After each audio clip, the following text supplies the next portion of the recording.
Hello नमस्कार सत श्री अकाल आदाब टू यू ऑल। और आज हम स्टार्ट करते हैं चैप्टर नंबर 3 का एक नया टॉपिक। और उस टॉपिक को स्टार्ट करने से पहले मैं आपको बता देता हूं कि अभी तक हम क्या पढ़ चुके हैं चैप्टर नंबर 3 में।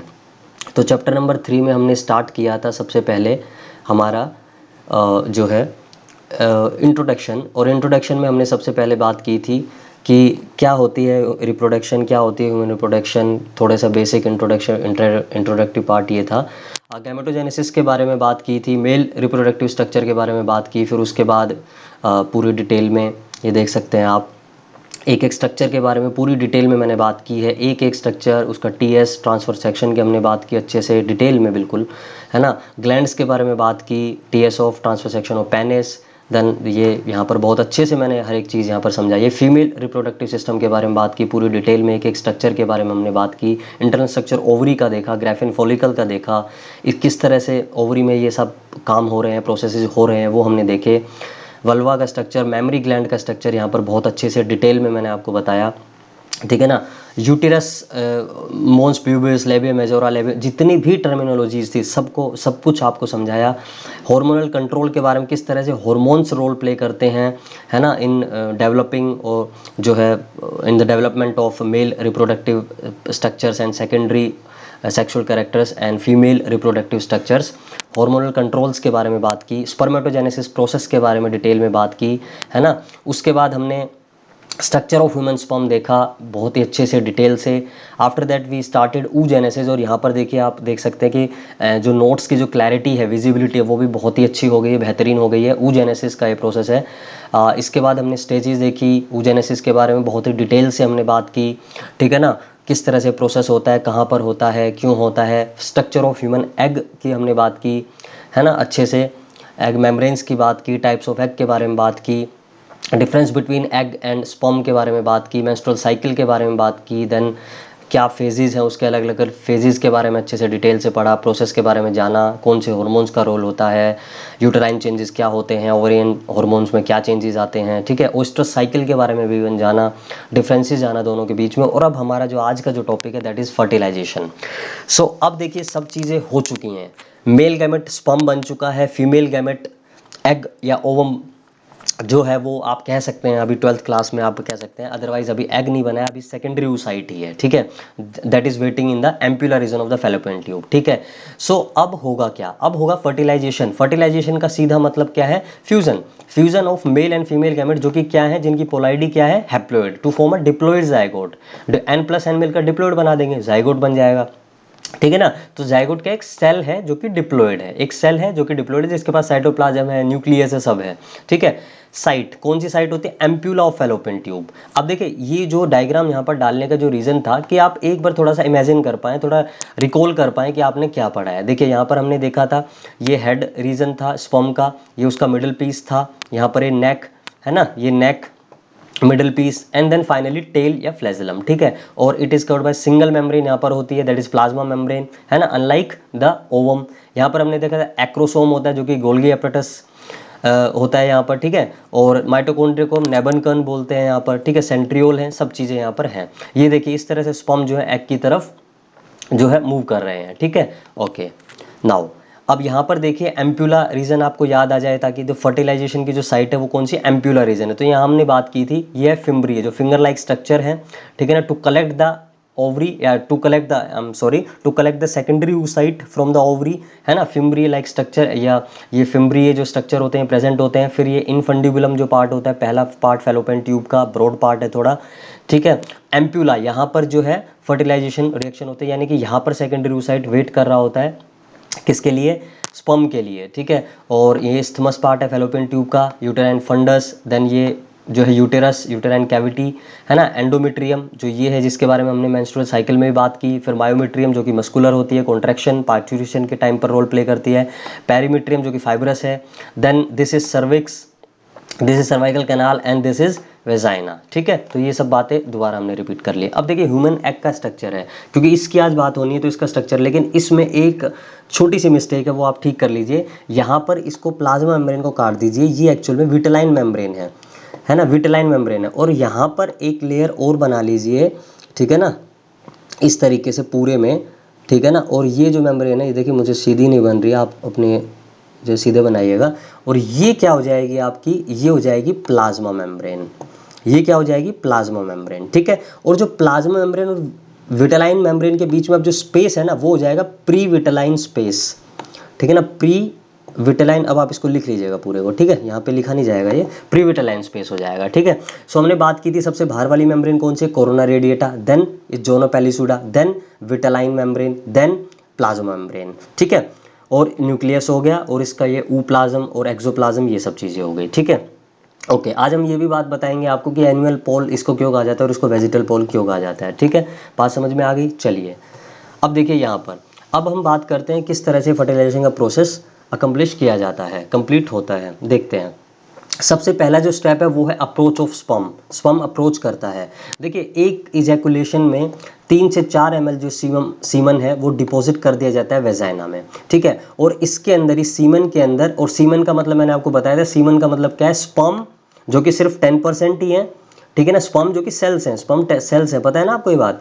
एंड प्लस जितनी भी ग्लैंड्स हैं ह्यूमन बॉडी में, यानी सॉरी ह्यूमन रिप्रोडक्टिव स्ट्रक्चर में जो ग्लैंड्स हैं, seminal vesicles, prostate gland and bulbo urethral gland, ये तीनों ग्लैंड मिलकर क्या करते हैं, सीक्रेट करते हैं अलग अलग चीज़ें।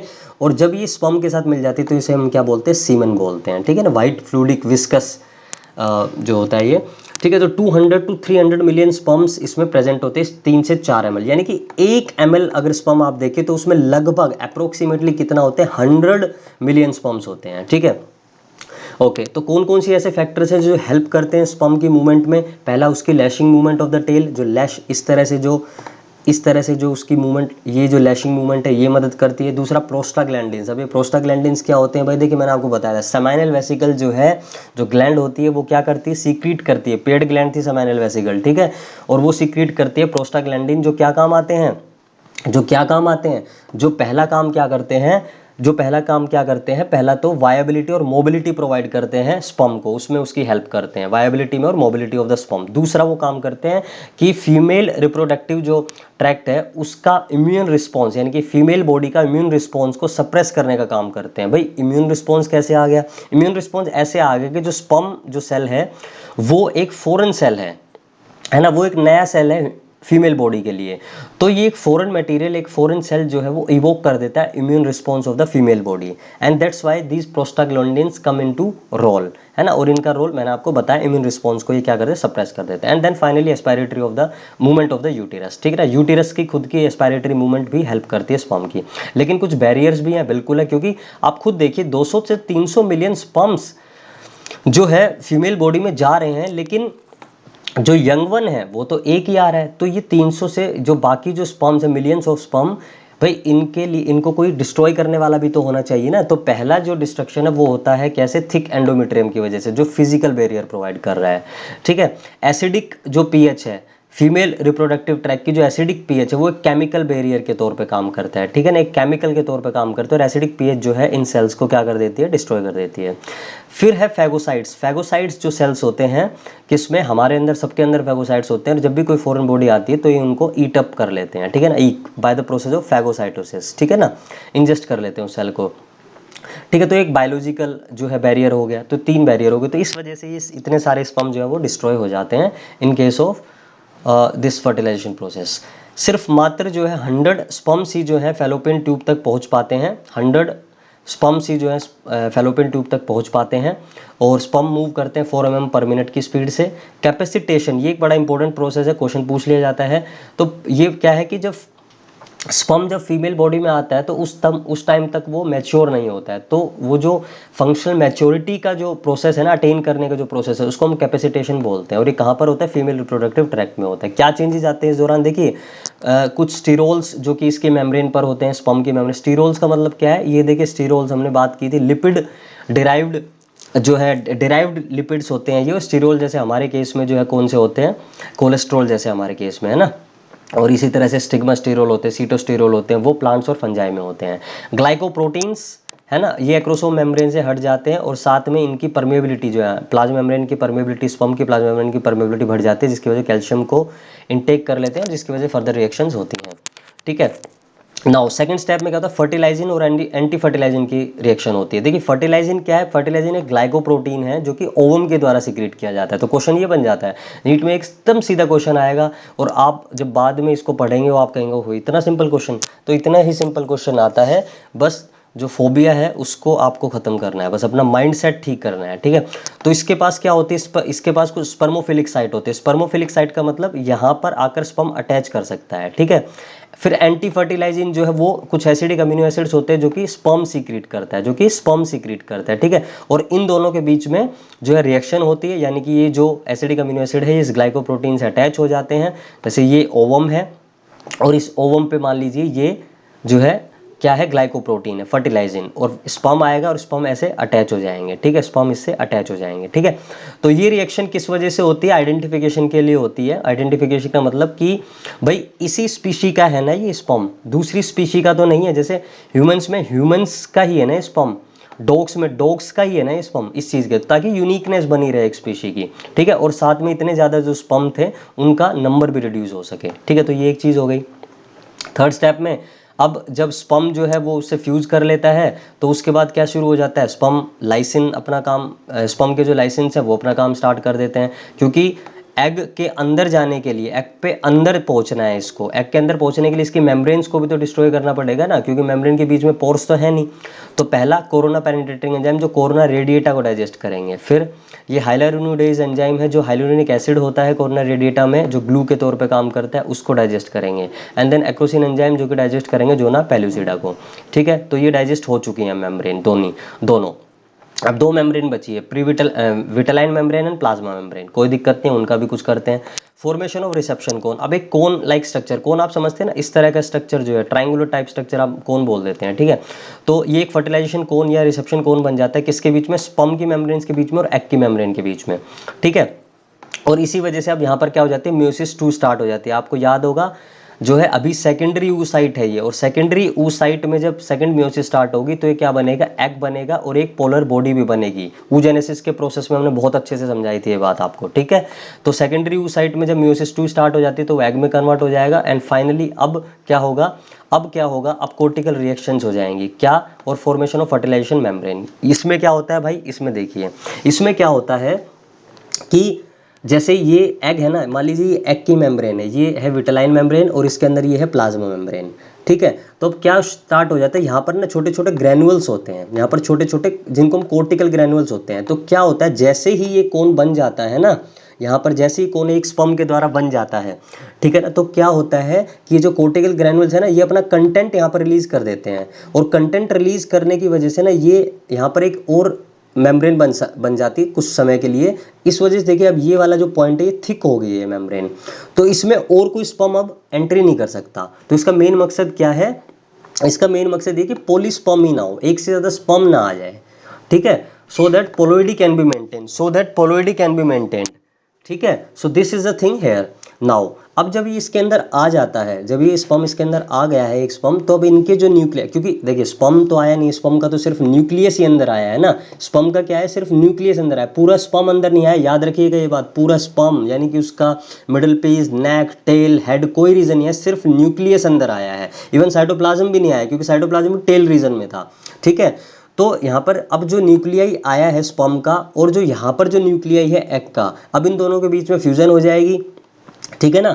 और जो पाथ इस स्पर्म ने फॉलो किया था, जैसे ये एग था और एग के यहाँ से स्पर्म आया था, तो इसी पोल को हम क्या बोल, और यहीं से क्या होगी, जो आगे की क्लीवेज स्टार्ट होगी, क्योंकि अभी एग में आगे जाके क्लीवेज होगी ना, तभी तो देखिए हम इस क्लीवेज की वजह से ही तो जो है अलग अलग ऑर्गन्स जो आप अभी हम बताएंगे पोस्ट फर्टिलाइजिंग इवेंट्स में, मैं आपको बताऊंगा किस तरह से मोरूला, ब्लास्टुला, गेस्ट्रुला, ऑर्गेनोजेनेसिस और ये सब चीज़ें होती हैं, है ना।